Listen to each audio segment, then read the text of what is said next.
व्यवस्था की क्रूर लापरवाही का शिकार जब हो जाता है, अपनी हकमारी के खिलाफ संसद से सड़क तक और न्यायालय तक जब शिक्षक शोषण, पीड़ा, उपेक्षा के खिलाफ संघर्ष का आगाज करता है तो व्यवस्था तिलमिला उठती है। हम जानना चाहते हैं माननीय नीतीश कुमार जी से कि फैज ने बहुत पहले ही लिखा था, तुझको कितनों का लहू चाहिए, तुझको कितनों का लहू चाहिए अर्जे वतन, जो तेरे आरीज बैरंग को गुलनार करे, कितनी आहों से तेरा कलेजा ठंडा होगा, कितने आंसू तेरे सहराहों को गुलजार करे। बिहार माध्यमिक शिक्षक संघ के हमारे नौजवान साथी वैशाली जिले के अरविंद जी, छपरा जिले के संजय जी और अभी कल औरंगाबाद जिले के दाऊद नगर बालिका विद्यालय के शिक्षक तिर्की साहब, जो एक रांची के अनुसूचित जनजाति के शिक्षक थे, उनका भी दुखद निधन हो गया। जब हमारे जिला सचिव औरंगाबाद साथी मनीष कुमार उनके आवास पर गए थे और हमारी राज्य कार्यकारिणी के सदस्य सुरेंद्र जी देखकर उनके रोंगटे खड़े हो गए। तिर्की जैसे इनकलाबी जाबाज जो लड़ने में सबसे आगे रहते थे, जिन्हें इस सरकार ने जनवरी से उनकी तनख्वाह देने में विफल रही, उनके घर में अनाज का एक दाना भी नहीं पाया गया। हड़ताल की अवधि में इनके अतिरिक्त हमारे प्राथमिक शिक्षकों में से भी 60 शिक्षकों ने जो शहादत दी है। हमारा यह संकल्प है कि हम अपने शहीदों के खून का पाई पाई सरकार से वसूल करेंगे और हम ये कसम खाते हैं कि हम इस शहादत को भूलने नहीं देंगे, मिटने नहीं देंगे।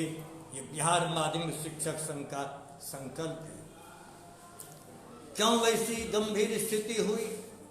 जब से नीतीश सरकार आई पता नहीं, पैसे बचाने के बदनीयत से इन्होंने ऐसी योजना चलाई जिसमें शिक्षक शब्द की ही मर्यादा समाप्त कर दी गई। जैसे पड़ोसी राज्य पारा शिक्षक के रूप में नियोजन करना शुरू किया, पहले मध्य प्रदेश ने शिक्षा मित्र बनाना शुरू किया।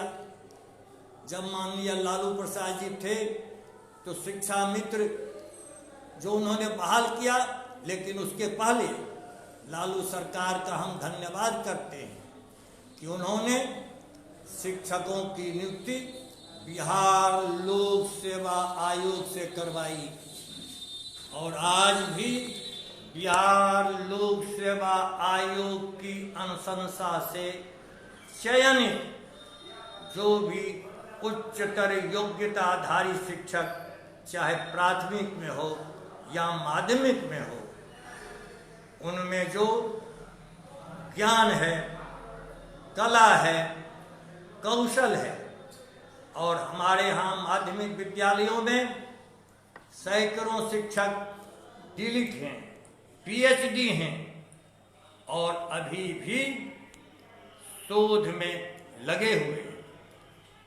दर्जनों पुस्तकों के लेखक हमारे बीच हमारे माध्यमिक शिक्षक जिनकी विद्वता पर, ज्ञान पर, विवेक पर, कला कौशल पर हमें नाज है। आपने नियोजन नियमावली बना दी और नियुक्त शब्द को हटा दिया। नियोजन शब्द जो एक कालिमा है शिक्षा जगत के इतिहास में, इस तवारीख में एक कलंक का यह शब्द है। आपको तो सबक लेना चाहिए, प्रेरणा लेनी चाहिए माननीय मुख्यमंत्री महोदय। आपका तो दावा रहा है कि जब बिहार कोई कार्य प्रारंभ करता है, किसी योजना को लागू करता है, तो देश में बाद में वह लागू होता है। धन्यवाद। साइकिल योजना, छात्रवृत्ति योजना, पोशाक योजना, निःशुल्क पाठ्य पुस्तक योजना, लेकिन साइकिल पर चढ़ के जो बेटियां जाएंगी, जो बेटे जाएंगे, जिन्हें आप छात्रवृत्ति देंगे, वे जाएंगे कहाँ? वे जाएंगे उन विद्यालयों में।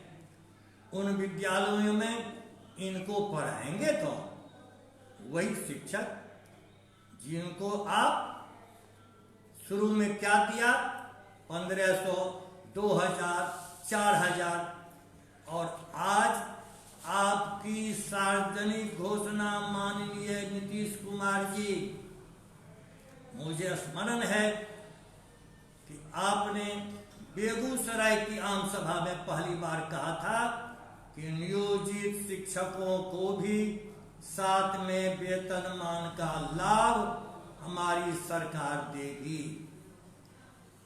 आपने 2015, 2017 के वेतनमान की समीक्षा नहीं की। अभी तक नियोजित शिक्षकों को न तो 6ठा वेतनमान दे सकी सरकार और न 7वां वेतन। यह मनमानापन, घटिया, अपमानजनक, विसंगतियों से पूर्ण वेतनमान आप दे रहे हैं। आपको मैं स्मरण दिलाऊं माननीय नीतीश कुमार जी, जब आपकी घोषणा की मर्यादा की रक्षा शिक्षा विभाग ने नहीं की, तो मैं माननीय केदारनाथ पांडे सदस्य विधान परिषद के साथ आपके पुराना सचिवालय स्थित कार्यालय में मिला था और आपको हमने ज्ञापन दिया था कि आपकी घोषणा का उल्लंघन शिक्षा विभाग ने किया। आपने वहीं पर महाजन साहब जो उस समय प्रधान सचिव थे, उनको आदेश दिया कि आप देख लीजिए। वे आज तक देख नहीं सके माननीय नीतीश कुमार जी, और आपको तो फुर्सत ही नहीं है। अभी तक चुप हैं। कोरोना में मुख्यमंत्री जी बिहार में 2 ही दुर्भाग्यवश मौत की सूचना मिली है, केवल 2। भले ही दुर्भाग्यजनक की स्थिति है कि पॉजिटिव रोगियों की संख्या बढ़ती जा रही है, लेकिन आपके दिमाग में झंझनाहट नहीं आ रही है?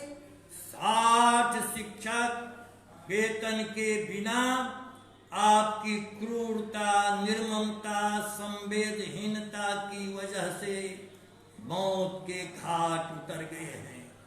मैं तो मानवाधिकार से अपील करता हूं कि आप संज्ञान लीजिए।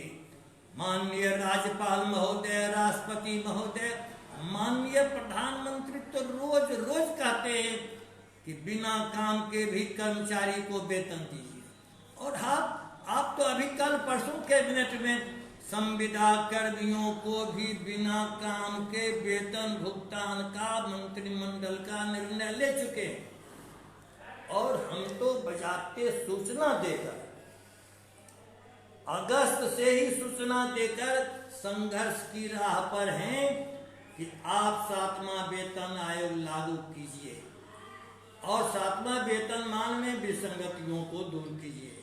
विसंगति दूर करके माध्यमिक और उच्च माध्यमिक पुस्तकालयाध्यक्ष सहित का जो औचित्यपूर्ण लेवल है वह है लेवल 7 और 8। आपको कुछ ज्यादा थोड़े लगेगा इसमें, और इसमें तो हमारे 25 से 30 हजार तक लोग पहुंच गए हैं।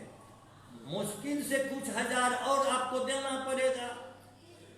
अरे 44,000 48,000 देना पड़ेगा नीतीश कुमार जी, ये आप आसानी से कर दे सकते थे, क्योंकि हमने आपकी परीक्षा ले ली, मैट्रिक की परीक्षा, इंटर की परीक्षा। हमने शराबबंदी के खिलाफ मानव श्रृंखला में तमाम शिक्षकों ने उसको सफल बनाने में जान पर जोखिम लगा करके हमने शिरकत किया। जो ऐसी तमाम योजनाएं अभी तक, जल जीवन हरियाली तक, ये हमारा सकारात्मक सहयोग रहा है। और आम जनता को आप गुमराह करते हैं भाषण करके। 5 सितंबर को आपने शिक्षक दिवस के अवसर पर भाषण किया, फिर विधान परिषद में भाषण किया। क्या भाषण कर दिया? आप तो एक गंभीर मुख्यमंत्री हैं कि शिक्षकों ने हमारा क्या बिगाड़ लिया?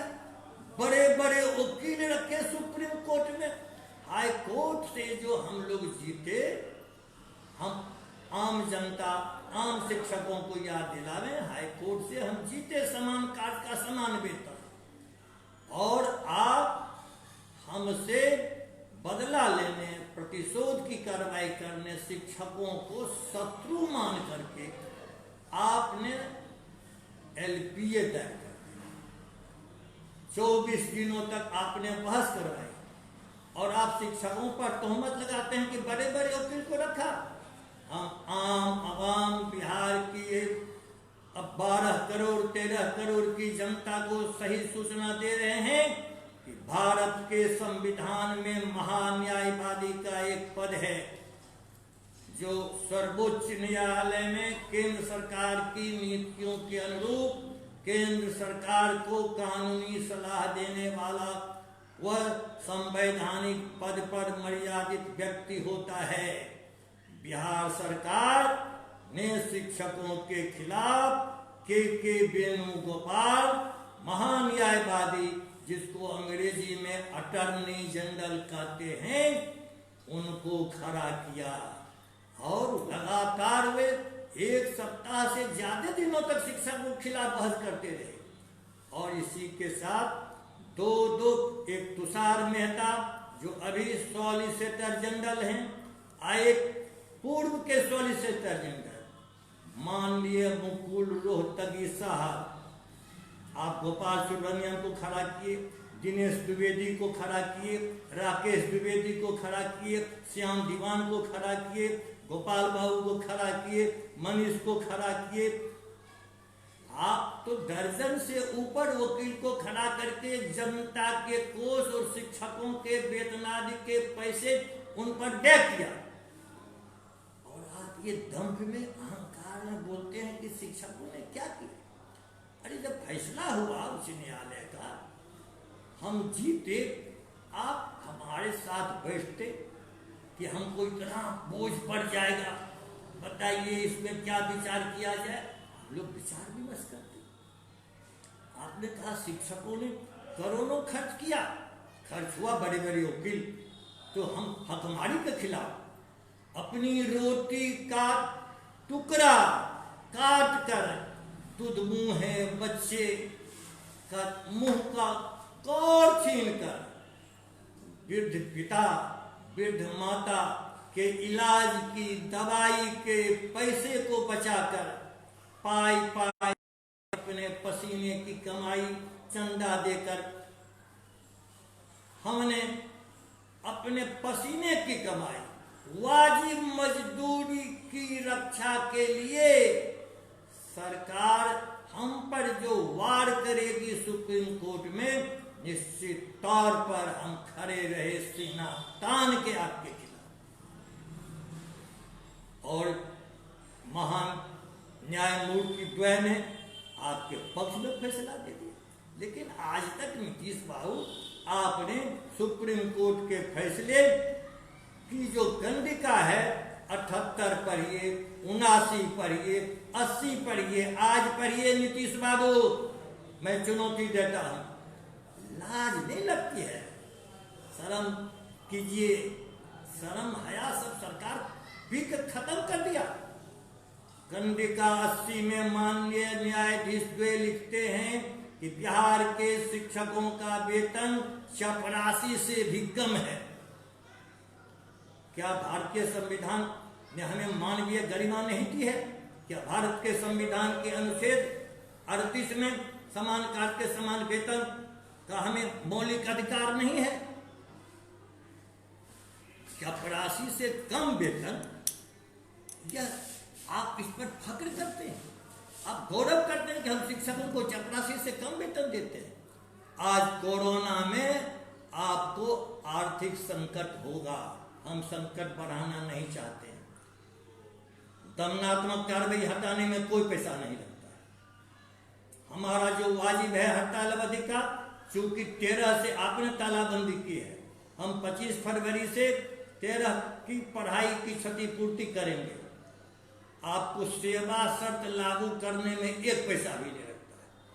आप हमारी भविष्य निधि खोल दीजिए, प्रोन्नति का मार्ग प्रशस्त कर दीजिए, मध्य प्रदेश के पैटर्न पर आप पंचायती राज में हमारा संविलियन कर दीजिए, तत्काल कोई पैसा नहीं लगेगा आपको।